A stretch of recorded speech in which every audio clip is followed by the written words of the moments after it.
अस्सलाम वालेकुम मेरे प्यारे दोस्तों। तमाम हिंदू मुस्लिम सिख ईसाई दलित को मेरा सलाम। मैं मोहम्मद आसिफ खान ओल्ड सिटी से रहता हूँ। AIMIM इनखिलाफ मिल्लत पार्टी का तेलंगाना वाइस प्रेसिडेंट हूँ।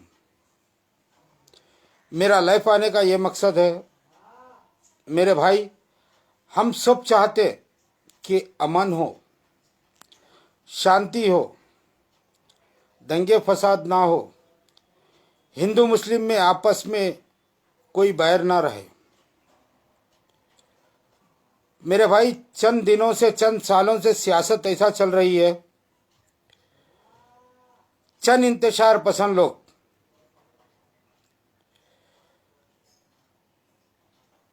कि हर टाइम भड़काऊ भाषण देना, हिंदू मुस्लिम की वोट अलग करना, अलग कर कर इख्तिदार पर बैठना।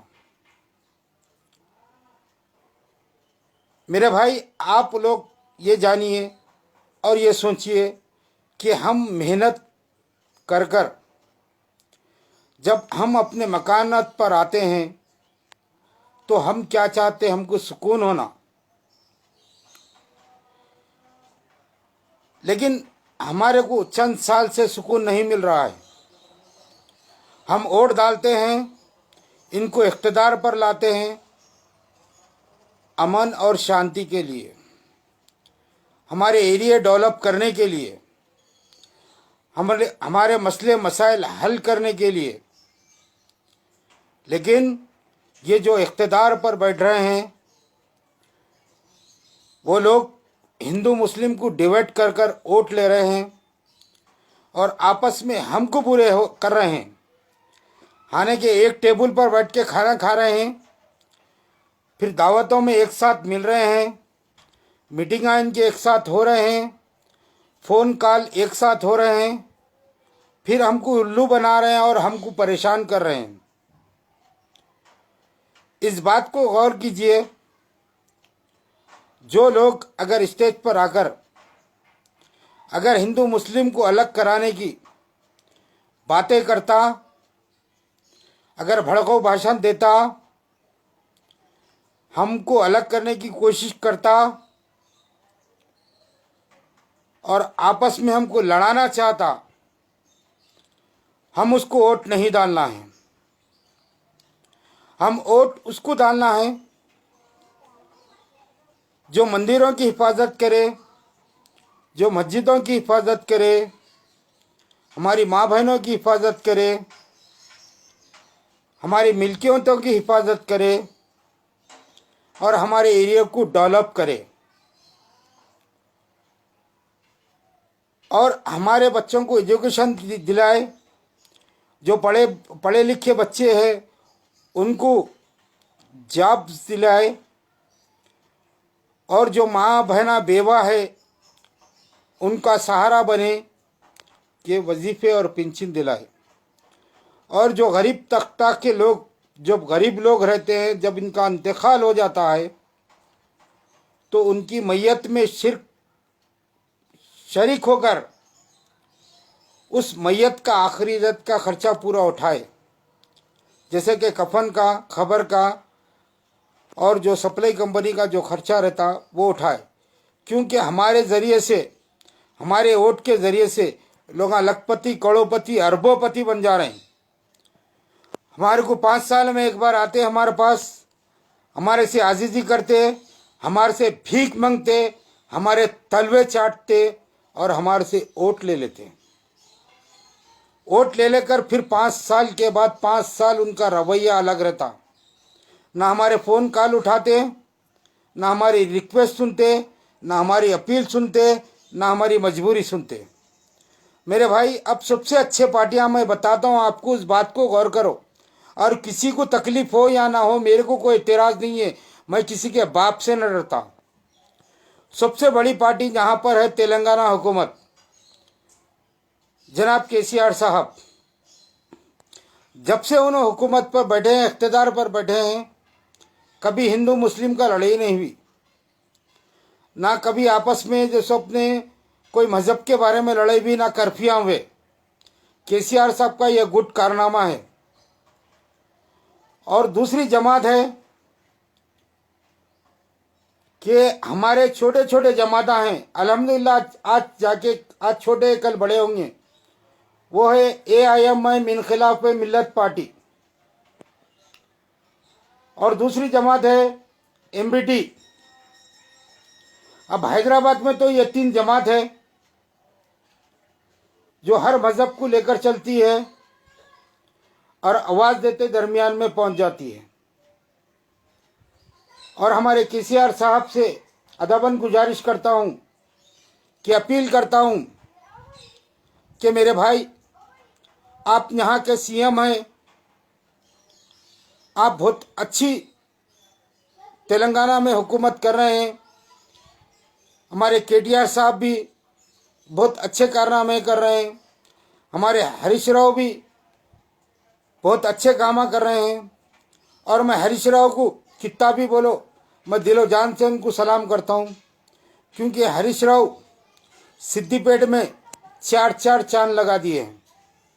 सिद्दीपेट क्या था और क्या हो गया है हम अपनी आँखों से देखें।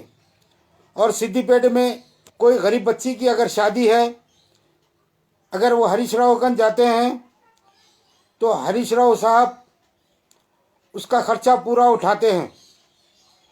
मैं चाहता हूँ यहाँ पर जो भी इक़्तिदार पर बैठे हुए हैं, जो भी हुकूमत के लोग हैं, वो लोगों से भी अपील करता हूँ, हम वोट इस वास्ते डालते हैं कि हमारे मसले मसाइल हल करो बोलकर। और हैदराबाद में और हमारे तेलंगाना में बहुत ज़्यादा गरीब तबके के लोग हैं जो फुटपाथों पर ज़िंदगी गुजारते हैं और भीख मांगकर अपना गुजारा करते हैं। मैं तेलंगाना हुकूमत से ये अपील करता हूँ, कोई हुकूमत तो नहीं करती, मैं तेलंगाना हुकूमत से अपील करता हूँ और मेरे को उम्मीद है कि तेलंगाना हुकूमत जो डबल बेडरूम के मकानात जिसको सैंक्शन हो चुके हैं उसको मंजर आम पर लाइए, और जिसको सैंक्शन हो चुके हैं और जिस पे अलाटमेंट हो चुका है उनको मकानात पर उनके उतारिए। केसीआर साहब, आपने गरीबों के लिए बहुत अच्छे काम किए हैं। मैं समझ सकता हूं कि अब तक जब से मैंने होश संभाला है, कांग्रेस हुकूमत को देखा है, मैं जवान हुआ हूं, कांग्रेस हुकूमत को देखा हूं, आज ये उम्र में भी आया हूं, कांग्रेस हुकूमत को भी देखा हूं। लेकिन कांग्रेस हुकूमत ने हमारे मदरसे डम्मी कर दिए। कांग्रेस हुकूमत खाओ खिलाओ का मसला था। कांग्रेस हुकूमत ने कई मुसलमानों को नौकरियों पे से बर्खास्त कर दिया है। और कांग्रेस हुकूमत बम ब्लास्टा कराई। कांग्रेस हुकूमत हिंदू मुस्लिम में लड़ाई, सब कुछ करी। और उससे ज़्यादा आज बीजेपी हुकूमत कर रही है। उससे ज़्यादा हम जिंदगी में कभी सोचे ना देखे जो बीजेपी हुकूमत आज किसानों को सड़कों पर ला ली। आज हिंदू मुस्लिम सिख ईसाई दलित भाई तकरीबन कुछ कम 2 महीने हुआ, कुछ कम 2 महीने, 6-7 दिन में, 5-6 दिन में शायद 2 महीने मुकम्मल हो जाएंगे।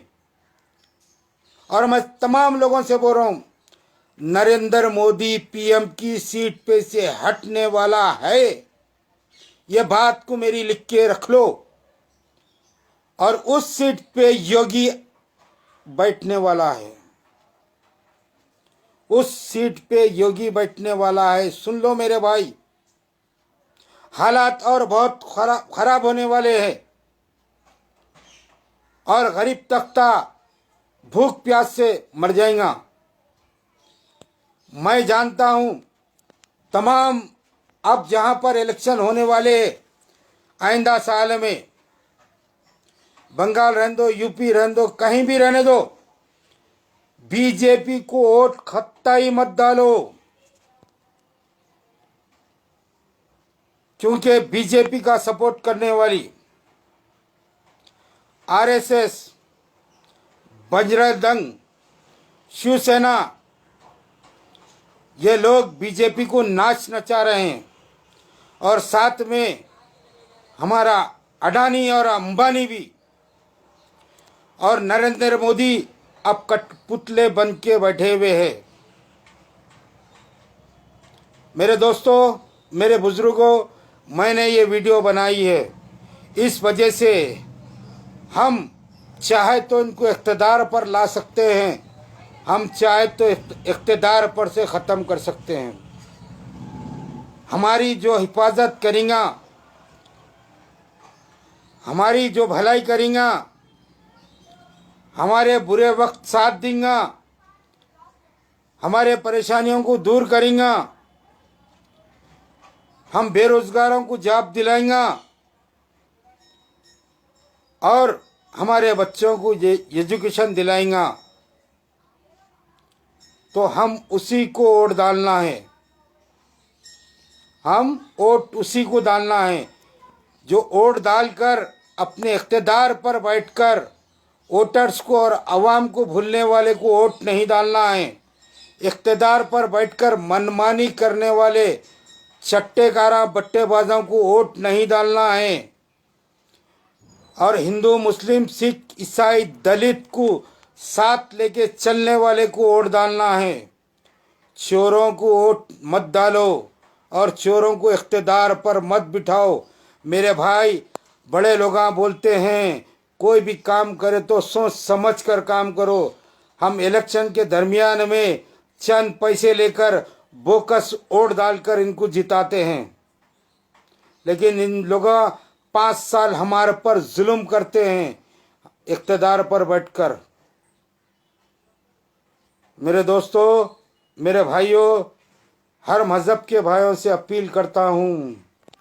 मैं मुसलमान हूँ, लेकिन मैं हिंदू भाई को भी अपना भाई समझता हूँ, सिख भाई को भी अपना भाई समझता हूँ, दलित भाई को भी हमारा भाई समझता हूँ।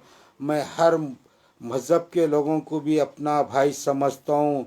मेरे में वो ताकत है, मेरे में वो हिम्मत है, मेरे में वो जज्बा है, क्योंकि तुमको भी पैदा करने वाली एक औरत थी, एक माँ थी। मुझको पैदा करने वाली भी एक औरत, एक माँ है।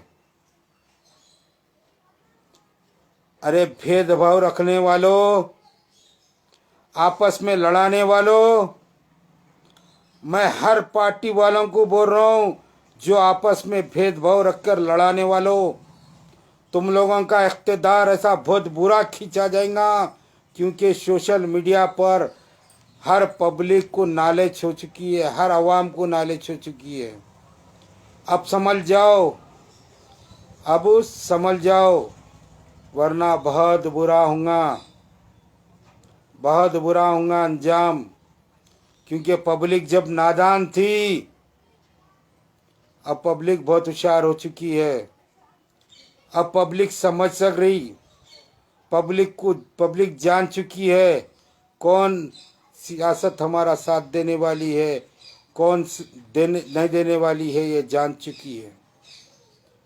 मैं जानता हूँ मेरे भाई, हम हर टाइम सुकून चाहते हैं, लेकिन हमारा सुकून छीना जा रहा है। आप जान रहे हैं, आप देख रहे हैं सोशल मीडिया पर आरएसएस, बीजेपी के लोग हथियार लेकर नाच रहे हैं, रिवॉल्वर लेकर शूट कर रहे हैं, लंगे हाथ तलवारा लेकर नाच रहे हैं। कानून उनके लिए क्या कर रहा है, हुकूमत उनके लिए क्या कर रही है, ये बताइए मेरे भाई। ये इंतशार पसंद लोग हैं। चंद मेरे हिंदू भाई भी है, उनके दिल में हर मज़हब का ख्याल है। वो लोग रोज़ी रोटी कमाकर हमारा परिवार देखते हैं, अपना परिवार देखते हैं, अड़ोस पड़ोस की खैरियत जानते हैं। लेकिन ये चंद इंतशार पसंद लोग हमको डरने के वास्ते ये चीज़ें बता रहे हैं। हम डरने घबराने वाले नहीं। मर्द मुजाहिद है, मर जाएंगे लेकिन सर नहीं झुकाएंगे। और जो पार्टी हमारा साथ दे रही है हम उसको वोट डालेंगे। सुन लो भाई, आप तमाम लोगों को सोशल मीडिया से कह रहा हूं मैं, हमारा काम है हमारा बिजनेस संभालना, हमारा कारोबार संभालना, हमारे बीवी बच्चों को संभालना, हमारे रिश्तेदारों को देखना और साथ में हमारे पड़ोसियों को देखना। बस हमको उसमें सुकून मिलता है। वोट बोलो 5 साल में जाके डाल देंगे वोट। लेकिन वोट लेने वालों, जो हम चाहते हैं, हम जो चाहते हैं वो चीज़ पे गौर करो। कल फकीर थे तुम, कल तुम फकीर थे, तुम्हारे बाप दादा हाथ पसारते थे। आज अरबोपति कहाँ से हो गए, आज लखपति कहाँ से हो गए। आज तुम कमाकर, हमारे जरिए से कमाकर हमारे ऊपर उंगली उठाते। आइंदा सोच लो और बोकस वोट मत डालो मेरे दोस्तों, मेरे भाइयों। अगर हमको सुकून चाहिए, अमन चाहिए, भेदभाव नहीं चाहिए, हर मज़हब को लेके चलने वालों को वोट डालो। छुट्टेकारा बट्टेबाजों को वोट मत डालो। ज़मीना कब्जा करने वालों को वोट नको डालो। लैंड गिराफरा करने वालों को वोट मत डालो। मेरे दोस्तों, मेरे बुजुर्गों, मेरे भाइयों, शुक्रिया, खुदाफिज। इस वीडियो को अगर आपको सही दिखी, ज़्यादा से ज़्यादा शेयर कीजिए, क्योंकि इस बात को हर पब्लिक तक, हर आवाम तक पहुंचना ज़रूरी है। और मोदी, अमित शाह जो मनमानी कर रहे हैं तुम लोग, चंद दिन की ज़िंदगी है। आज लाखों करोड़ों लोग आज वो तेरे 3 काले बिल के लिए जो भूख प्यास सर्दी पानी हर वो चीज़ का मुकाबला कर रहे हैं।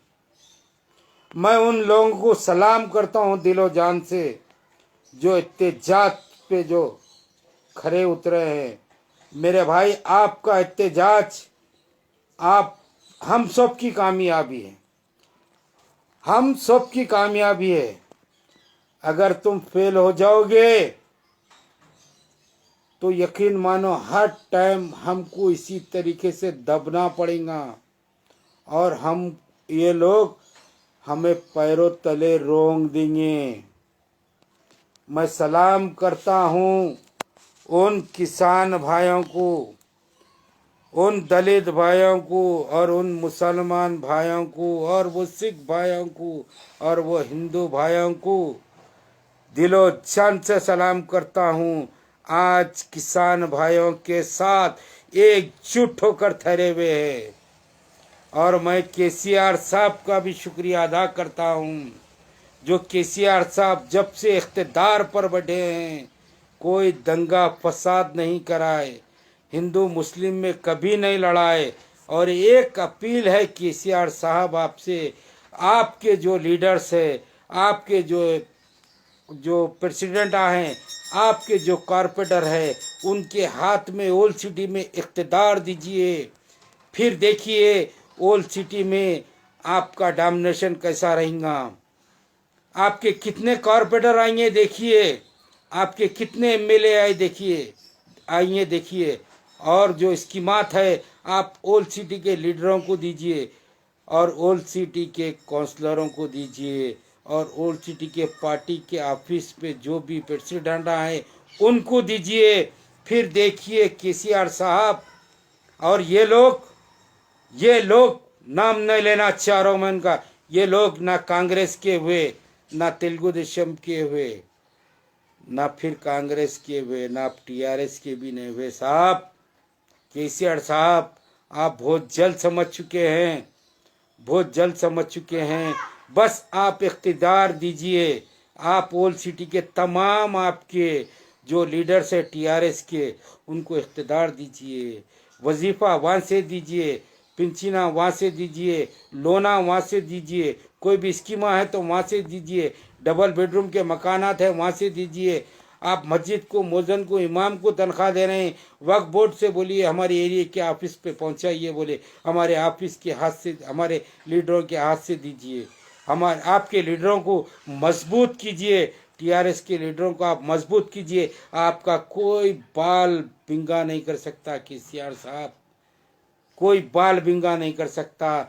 आप अब नहीं, 25 साल 50 साल तक था हयात आपकी रहंदो, केटीआर साहब की रहंदो, हला कोई भी नहीं सकता आपको। अगर ये बात पे मुतमैन है आप देखिए, आप मीटिंग लीजिए, आप बुलाइए, आपके ओल्ड सिटी के तमाम लीडरों को बुलाइए, तमाम प्रेसिडेंटों को बुलाइए, तमाम इंचार्जों को बुलाइए, क्या परेशानी है उनको बताइए। क्योंकि आप हाथ बन के रखे हैं वो लोगों के हाथ बन के रखे हैं आपके पार्टी के लोगों का आप हाथ बन के रखे हैं। आप हाथ खोलिए केसीआर साहब, हाथ खोलिए और उस लीडरों के हाथ में इख्तिदार दीजिए। आप देखिए आपको कैसा धक्का लगता, नहीं लगता आपको धक्का। चाहे तो कोई भी नहीं धक्का दे सकते, अलबत्ता आपके एमएलए के सीट बढ़ जाएंगे, आपके कॉर्पोरेटर बढ़ जाएंगे, ये बात को रखिए। और मैं जानता हूँ साहब मस्जिदों के बारे में, सेक्रेटरीट के जो मस्जिद है और मंदिर है और अंबरपेट की मस्जिद है साहब, आपसे अपील कर रहा हूँ साहब, गुजारिश करता हूँ, रिक्वेस्ट करता हूँ अज़ावरी साहब, माफ़ी चाहता हूँ, ज़रा उस पर तवज्जो दीजिए और वो जल्द से जल्द बनाइए। शुक्रिया, खुदा हाफिज़, जय हिंद।